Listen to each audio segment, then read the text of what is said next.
నా దృష్టిలో పిల్లలు లేని వాళ్ళు దేవతలండి. దేవతలు ఎవరికి పిల్లలు లేరండి.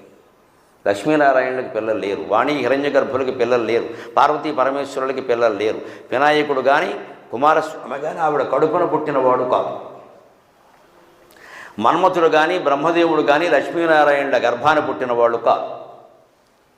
నారదుడు కానీ మరొక ప్రజాపతుడు కానీ బ్రహ్మదేవుని యొక్క గర్భాన్ని సరస్వతీదేవి గర్భాన పుట్టినవాళ్ళు కాదు. ఏ దేవుడికి పిల్లలు లేరు. పిల్లలు లేకపోవడం అనేది అంత నేరం కింద భావించి పలకరించదు దయచేసి. పిల్లలు లేకపోతే అలా వదిలేయండి వాళ్ళని. మీరు అడక్కండి ఊరికి. మీరు అడిగిన కొద్దీ వాళ్ళకి రకరకాల పిచ్చి ఆలోచనలు వస్తూ ఉంటాయి. ఇక అక్కడి నుంచి చెట్టు పట్టుకుని పుట్ట పట్టుకుని గుడి చుట్టూ తిరిగి దేనికమ్మా ఇవన్నీ?